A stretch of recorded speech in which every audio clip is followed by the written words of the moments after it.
Hey guys, thank you so much for joining us for this episode of Thanks Brain Interviews. These interviews are a chance for us to go ahead and take a break from all the noise out there and show our brains a little appreciation.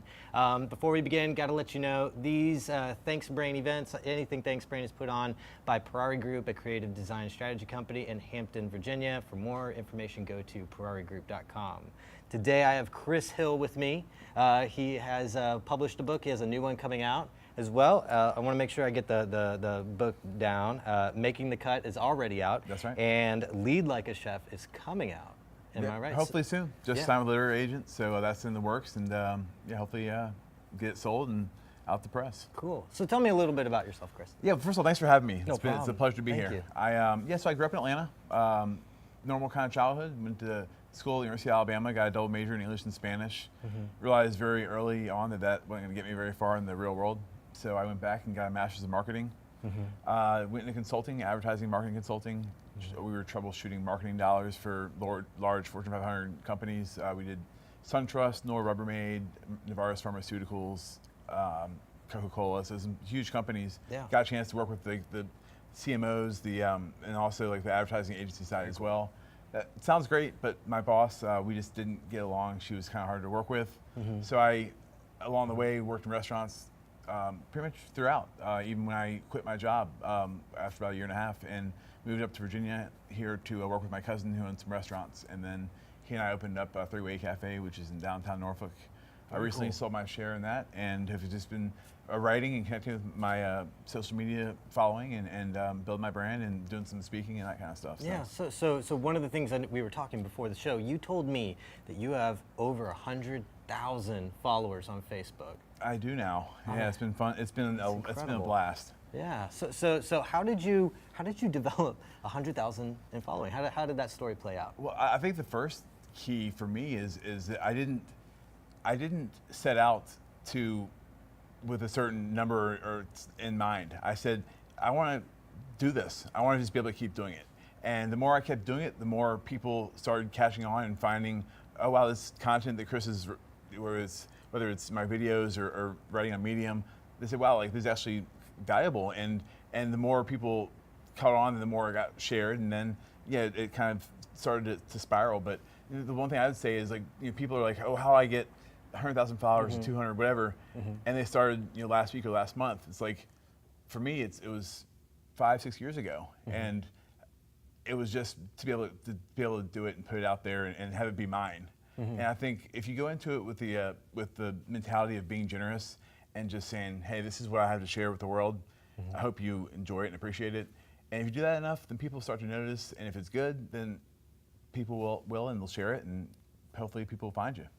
What was the starting point when you said, hey, this social media thing is really gaining traction? Like when was that point? Was there a point?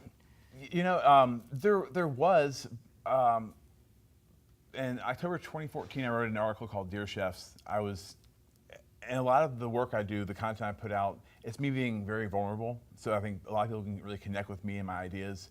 I don't think I have anything too new or different. I think I'm just somebody that's willing to talk about them. And I wrote this article because I was frustrated.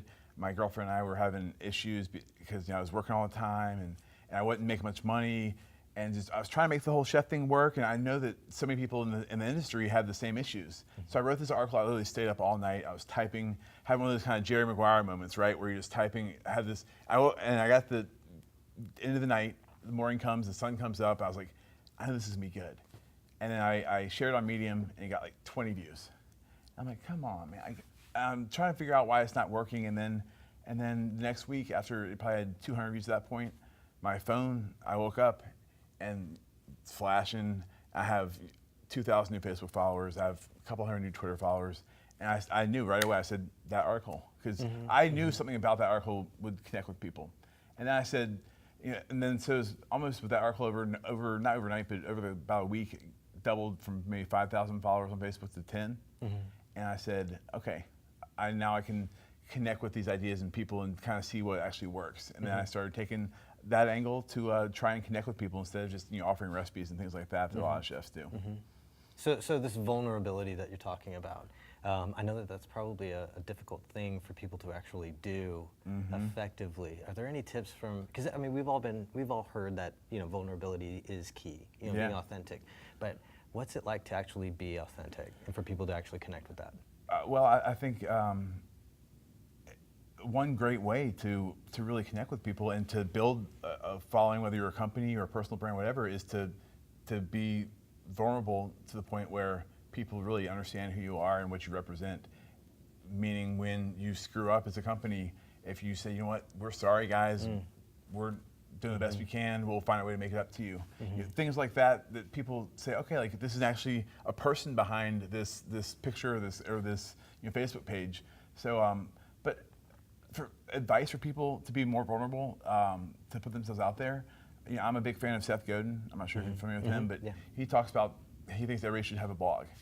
And it doesn't have to be under your name. It doesn't even have to be something that's published to a lot of people or big, but by writing every single day and noticing the way you work, the way the world works, and how you kind of work within it, it gives you a chance to kind of better understand yourself and better understand the people that you connect with, and then over time, you become a lot more comfortable with it. And I've always been the kind of person to be willing to try new things, whether it was TV stuff or now giving talks and writing the book, things like that. The worst thing that can happen is it doesn't work out, and then, okay, what's next? Try again. And I think you kind of have to be willing to put yourself out there, and then also be willing to know that it's not going to always work out. And to have people that you love close by that'll be there to support you and pick you up when you fall down, and keep going and moving on. How long did it take you to develop this following? I know it was that one day, but that probably wasn't the one day that you first tried it. So 2010, I started a page called Bachelor Kitchen, which was me, the marketing side of me, trying to find a way, because nobody knew who I was as a chef. So I said, well, I'll try and think of a brand that people could maybe connect with, and I was originally sharing recipes. After probably 3 years, had maybe 2,000 followers, which felt pretty good. I was like, because I was looking at some of my buddies that have 300 followers or 500, and something 2,000 is pretty good. And then 6 years later, or 6 years down the line from when I started, right around 100,000. But it really took me looking at, okay, what am I doing that's unique and different than anybody else? You can find a recipe for chicken salad or crab cakes or a Caesar salad anywhere online. All the great chefs are doing it, so why is anybody going to pick mine? So I said, what part of the industry are people not talking about that people could maybe benefit from and provide value? And that's when I started writing about the struggles, the ideas of leadership, and creating a team that is going to be effective and get the job done. So by doing that, I never asked for I never tried to sell anything for the first 4.5 years.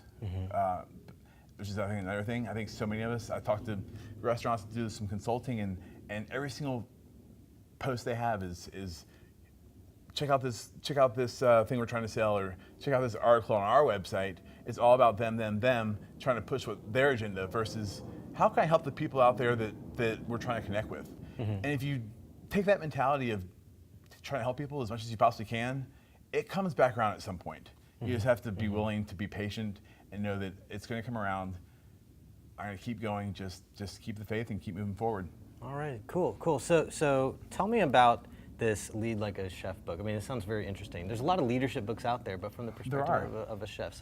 So tell me a little bit about what you're talking about. Sure. So we're in the early stages, but I'm going to be interviewing chefs, but also business leaders, and so I look at the world of restaurants that I think we're all at least somewhat familiar with. It's fast-paced, it's stressful, things are always going wrong, you're having to always think on your feet. And these are things that make the industry a lot more stressful than most industries out there. It's, hey, where's that email you're supposed to send me? Or, hey, the TPS report didn't come in yet. Yeah, the Office Space reference. Took me a second. So it's like, well, if these incredibly successful chefs that a lot of us know are doing a great job and are able to build these businesses with all these moving parts that are really hard to control, what are they doing that's different than anybody else? Because 95% of the industry isn't really successful, and the bottom probably half is miserable doing what they do. So what are these guys doing different? And then what are the successful businesses doing that are kind of similar, that have some of the similar struggles, but also are able to build a group of people that follow? It's all about being a leader, about creating a team that trusts you, that is willing to go into battle with you. Cool. Well, this is all. I feel like the insight that you've given us so far has been really helpful for those who want to go ahead and get off the ground with their social media game, or even interject what they're already doing with some really good enthusiasm. So I really appreciate that and your insight. Now, is there any way anyone can get into contact with you following this? Sure, yeah. So my Facebook page is Chef Chris Hill, and feel free to shoot me an email, chris@bachelorkitchen.com. I still have the Bachelor Kitchen website. And I just encourage anybody out there to just put yourself out there. There's that quote out there, I can't remember who it's from, but it's like, a year from now you'll wish you would have started today. You know, so many of us keep putting it off and off, and because it is scary when you fall down and people look at you and it feels embarrassing, or you don't know what to think. But the only way to kind of keep moving forward and to build something is to start building it.